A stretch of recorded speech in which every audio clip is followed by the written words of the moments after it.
Recording in Get progress. in there. So, all righty. Hello. You're my only in-person body today. Everybody else is over here if you want to come see them.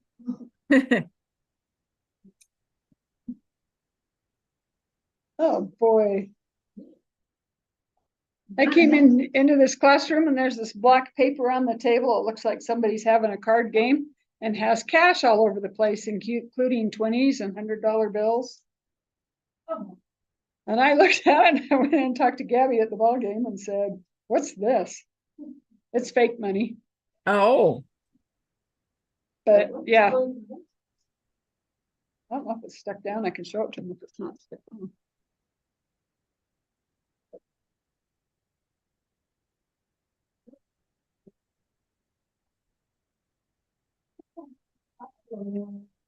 It's not stuck down.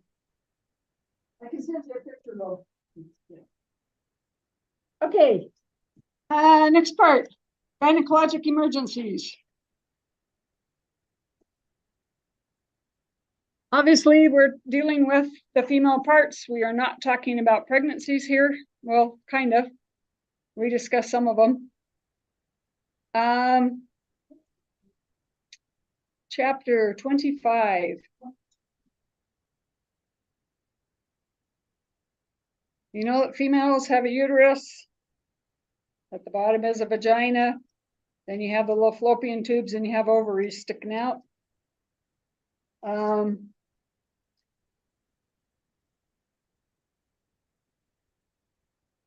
Every month, females start producing hormones that causes one of those little ovaries once they get age and before they hit menopause.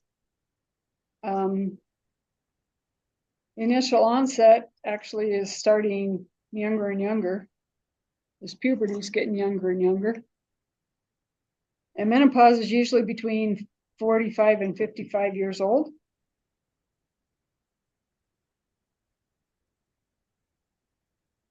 Oh, they're in there with their basketball now. Sounds like someone's beating on the door. So some of the things that we're talking about here would be like pelvic inflammatory disease, which is actually caused by an infection that's introduced through it's kind of sexually transmitted, and it gets up into the uterus and sometimes off to the fallopian tubes and causes a lot of problems. It'll cause severe pain, it can cause sepsis, and it can cause abscess forming, and it's can cause infertility.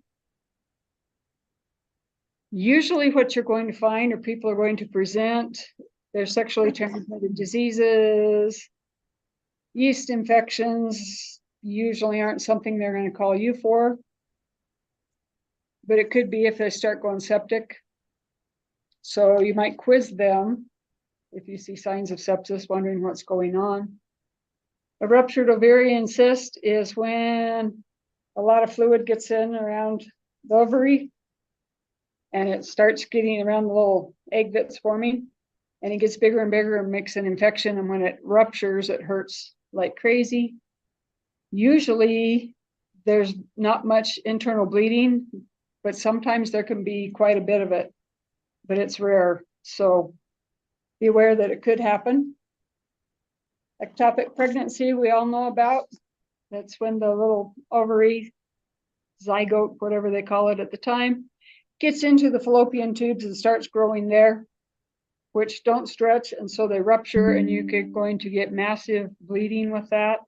And they're going to, what's the word I want? Do something right away.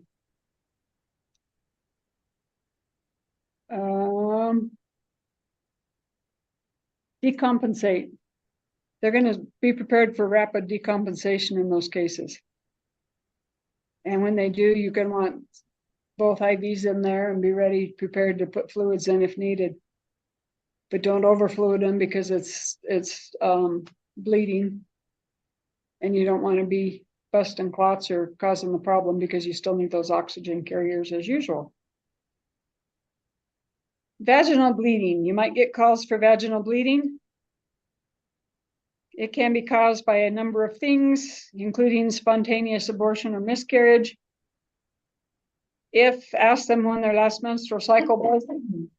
If it was more than 60 days ago, it was probably a miscarriage. If they're in the third trimester and getting close to when they're going to start delivery, it could be either the placenta previa or abruptio placenta. We'll get into that more when we get into the OB section.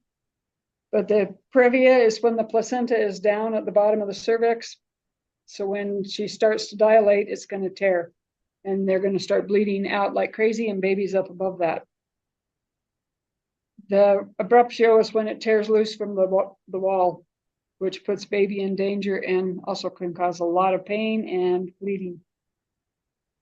Other causes of vaginal bleeding can be a straddle injury, such as when little girls try to ride their brother's bikes that are too big and they jump off to slam the pavement and they end up with a straddle injury. Sometimes horse riding, when a horse starts bucking around. It can be caused by blows to the peritoneum for whatever reason. It can be caused by blunt force to the lower abdomen from either assault or seatbelt injuries, for example. Foreign bodies inserted into the vagina where they don't belong can be self-inflicted or a result of sexual assault. An abortion attempt, if they're trying to abort their own kiddo, or other soft tissue injuries. Endometriosis is when the little cells that belong inside the uterus get on the outside. It can cause a lot of severe pain. Usually what they do is they go and adhere themselves to other organs. So when they start swelling up each time at that time of month, it causes a lot of scarring on those other organs. It can actually cause parts of the colon to adhere to themselves. They can stick the sides together, which makes things very painful. Often it's pain, sometimes located in the lower back, sometimes gastrointestinal pain. They may also experience bleeding between periods, or talk about spotting. They talk about postpartum eclampsia. I always thought eclampsia was something that happened with pregnancies, but it can happen up to 24 hours after the baby's delivered, which can cause seizures and all those other fun things. So when you're taking a history of these ladies, if they were actually to call us instead of just tough it out and go find somebody to talk to, find out about the events leading up to it. If something's happened between recently, find out when the last period was. Do they have fever? Are they diaphoretic? Have they fainted? Have they had any diarrhea or constipation? Is there any painful urination? That's the word I want.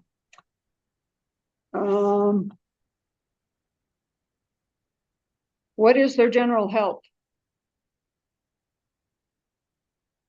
Ask about, if they're childbearing age, ask about previous pregnancies. How many times have they been pregnant? If there's a possibility they are pregnant at the moment. How many pregnancies have been carried to full term? And how many were miscarried or were clinically aborted?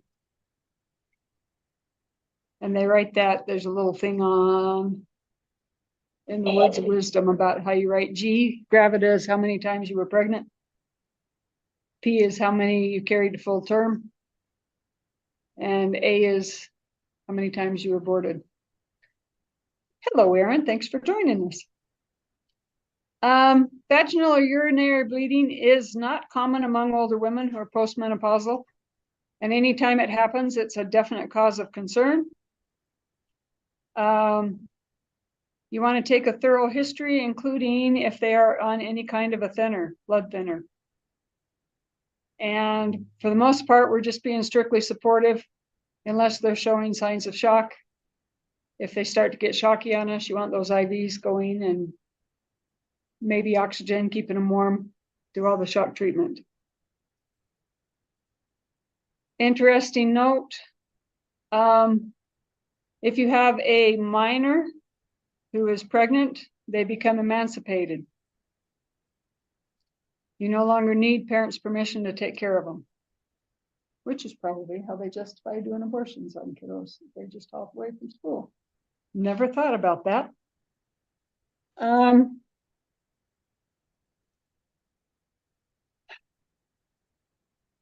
Regardless of the complaint, little assessment pearls, no matter what they're complaining of, remember the airway comes first. Make sure they're breathing well and getting lots of oxygen. Don't discount age when you consider whether or not they could possibly be pregnant. There are reports of kiddos that are awfully young that end up pregnant, or ladies that can be old that should be way past childbearing years. Severe pain in any area counts as a medical emergency, but especially in the abdomen. You need to be alert for that. Watch for signs of shock. Be empathetic when you deal with these people. Don't be judgmental. That means don't let your face be judgmental either, which I have problems. My face can talk a lot before I say anything. Sexual assault, we need to know about. According to our book, 21% of women in the United States will be raped sometime during their lifetime. And 1 in every 4 will be sexually molested, often before they turn 12 years old. I don't know where they get those numbers, but that's what the book says. And most likely when they are sexually assaulted, it has been done by somebody that they knew. Not a total stranger, someone they knew and trusted. So when we get these people, first of all, if you have a female EMT there, that's who goes in the back with them. It is not our job to find out exactly what happened. That's the officer's job. But remember that we are now in a crime scene, and anything on our patient is evidence. So if at all possible, do not let them shower. It says you're not supposed to even let them go urinate unless you have to preferably catch it in something if you can, something sterile.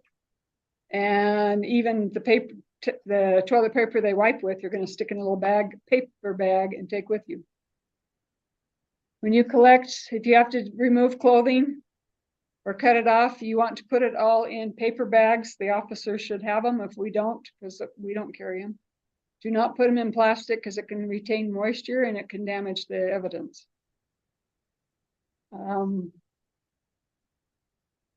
Don't try to cross-examine them or get information about what happened beyond other than, okay, it happened, or if they want to volunteer, but don't say, well, yeah, details. That's not our department, it's the officers.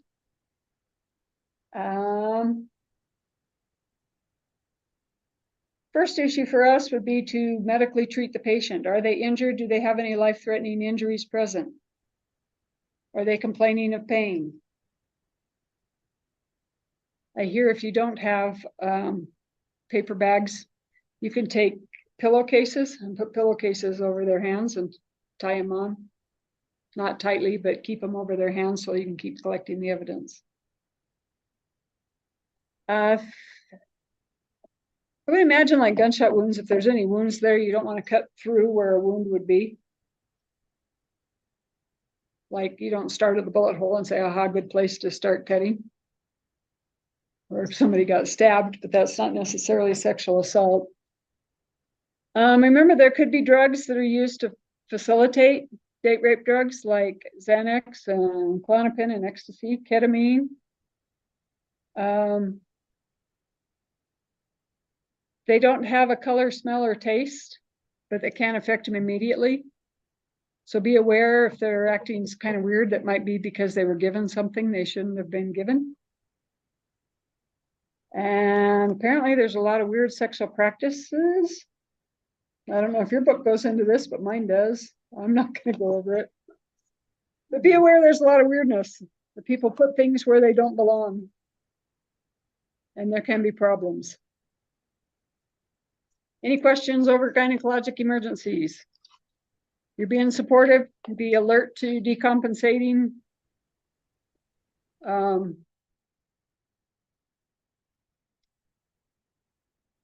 In which case you want to get the IVs. You don't want to get super, super aggressive unless you have to. You're not necessarily looking for bleeding, but if you see there's a lot of bleeding, you might have to look to see where it's coming from. Especially in cases of trauma like rape and such. You might need to deal with stopping the bleeding, putting something, get a big pad and put there to collect the blood into. But you're not sticking anything inside to stop it. Unless you know there's a big tear or something, but otherwise not.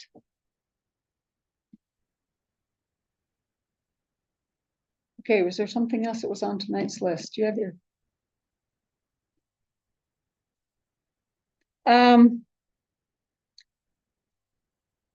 talks about non-traumatic musculoskeletal injuries. And I kind of wondered what that was. The book does not have a chapter, and the little paragraph, my outlines that tell us what we're supposed to be sure we cover during the class, simply says, cover the topic. It doesn't really give you any guidelines. So I looked it up today.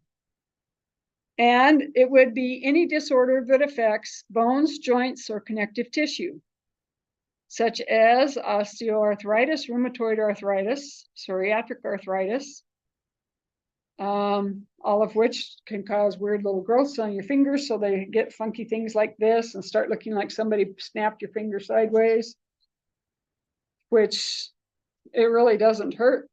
It just looked like that one day. I don't know why. Well, it does. The joints hurt from time to time.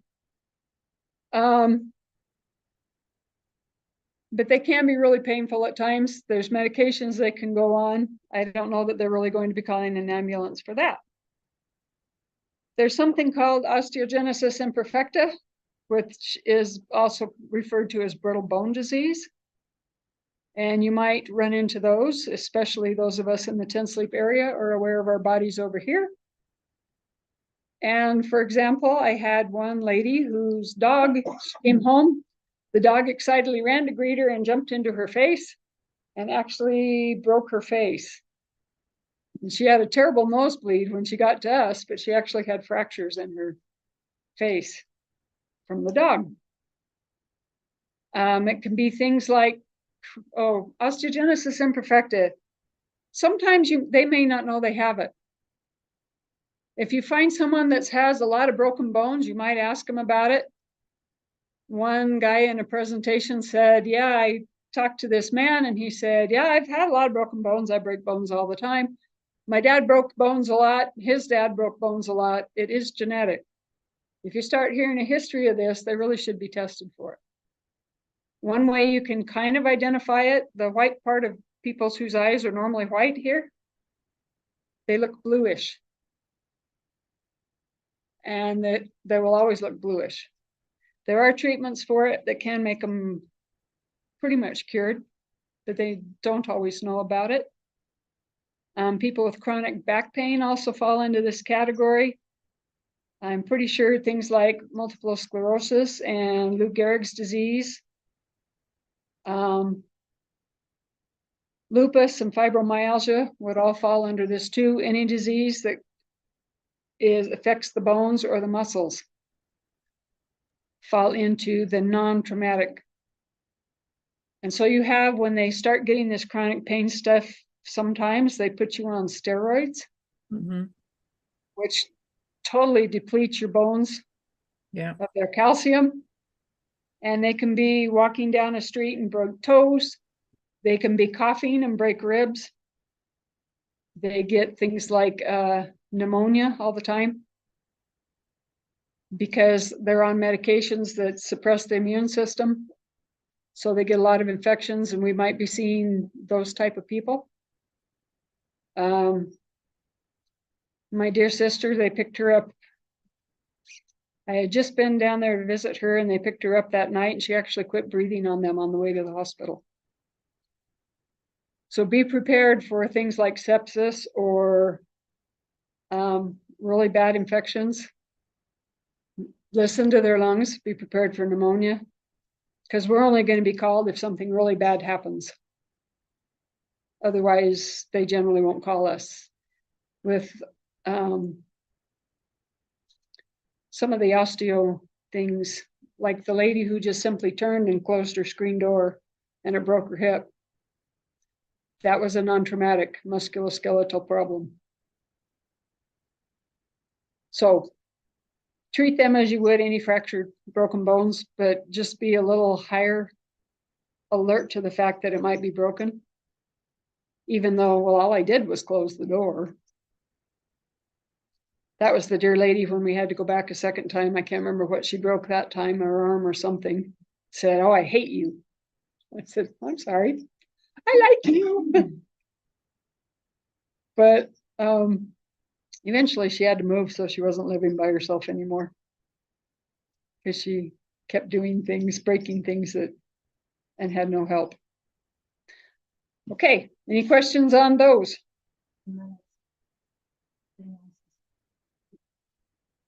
Yep.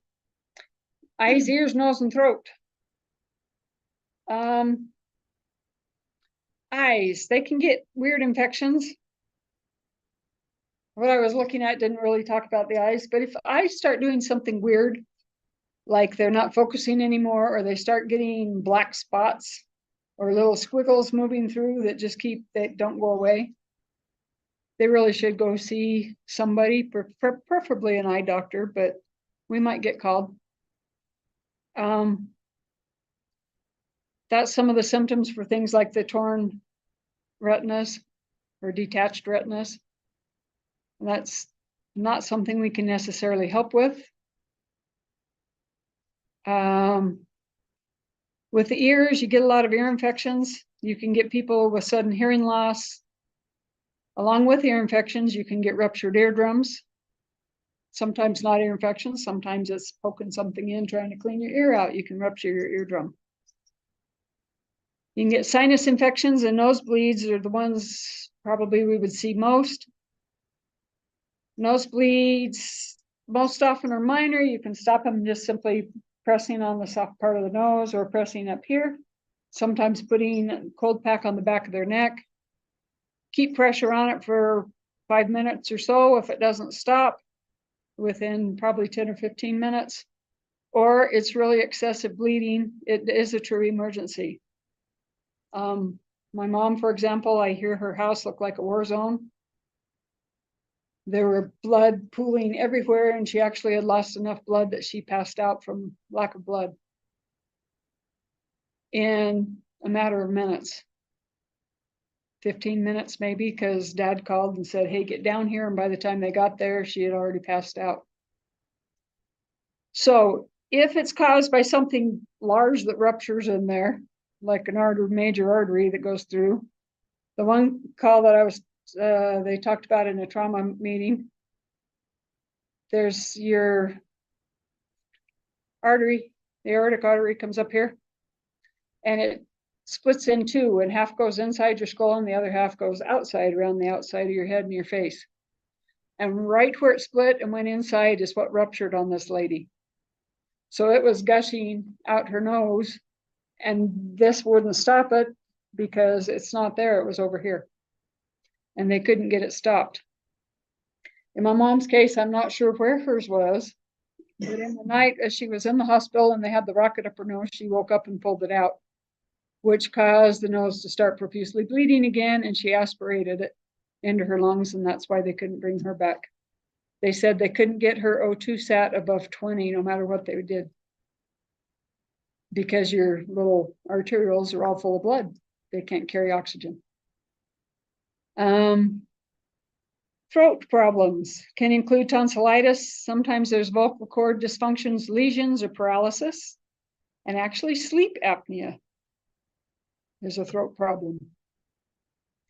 So something I don't know that we'll be called necessarily for those either, but just be aware they happen. I doubt seriously you will see any test questions on them, especially as it's not in the book. So, any questions over anything medical? Anything I went too fast? Anything you read in your chapters and don't understand? I kind of want to make a little comment, Becky, Yes. about detached retina that you said. When I was overseas in Germany in a Trauma One hospital, we only have flights back to the States with Wonder Warriors 3 times a week. If we received, Tuesday, Thursday, and Saturday, that's all. But if we will receive a patient with a detached retina, they just have a flight just even for himself. Just for them. Just for that, just one flight. Obviously, we were gonna put more Wonder Warriors there, but they will just do that on any other day of the week. They arrive. That's so serious. It is. You lose your eyesight, and it needs fixed quickly. Yes. I know several people that have had it and have gone through the surgery. And they can fix it though. They can. Yes, very easily, but it needs to be done right away.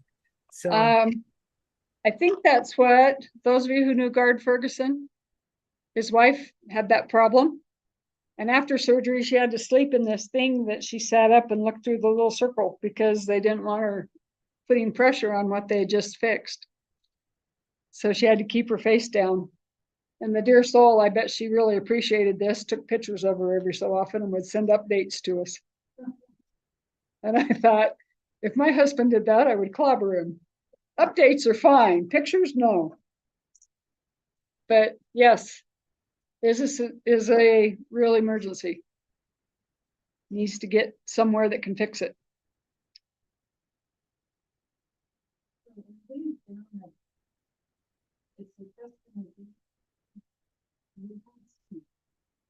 You should have covered all medical.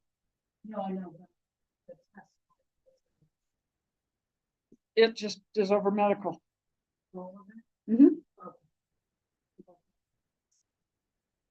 So there might be questions like nitro administration or even the sugar administration. I don't know. I haven't looked at them yet.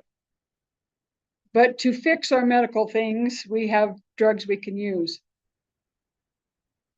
So be aware that there could be questions on the drugs that go with it, which is why I said I would recommend looking at it.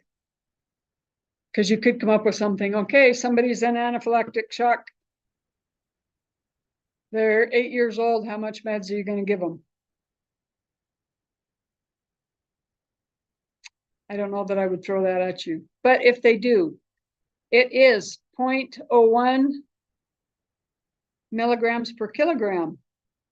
So it should give you a weight, but it's probably going to give it to you in pounds.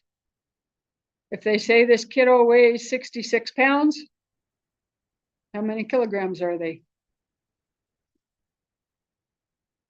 66 divided by 2.2, which is? About 30. 33.3 probably. There is a maximum dose of 0.03. Maximum dose of 0.3, which is the adult dose. So as they get big enough, they can have the adult dose. But the EpiPen is 0.15, 0.15.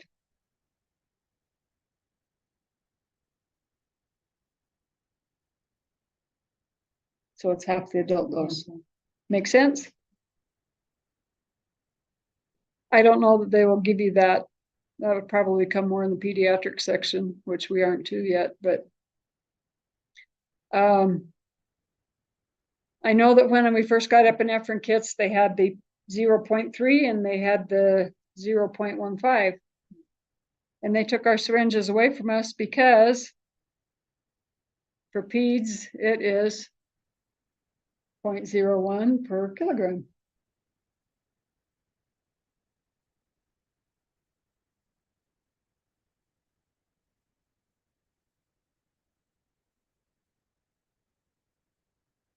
So we weren't given just a generic dose. Any other questions? Monday is the test. And something, trauma overview. And then Saturday will be the trauma class with Dr. Miller teaching. Not this Saturday, next week. It would be nice to do IV that day after Dr. Miller gets done. And you said the one is Wyoming next? Yeah, let's do 18s. 20s and 22s probably. So those of you who can, if you could come that day. Is it gonna be there? As far as I know, it will be here.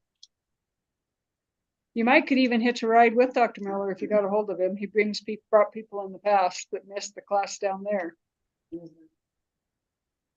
Next Tuesday, next Saturday. What do you mean? I don't know. I'll ask him when he wants to start. I've been leaving that up to whoever's instructing on Saturday, what time they want to start at 8:30 or 9. So I will ask that. But if you do come, we will be playing with IVs, IOs afterwards. Okay.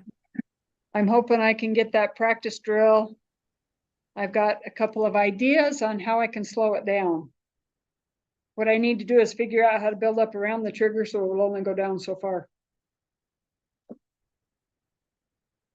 And then I'm either going to return my second one or I'm going to fix them both so they work. Maybe I'll bring eggs and let you practice drilling holes in the eggs. Okay. Chicken legs work, but I would have to throw the needle away when we got done. And the chicken leg. So we practice on each other or not? We will be doing IVs on each other, yes. I'll have you start with those of you who have never done it on the arm. Okay. And then start on people. Okay.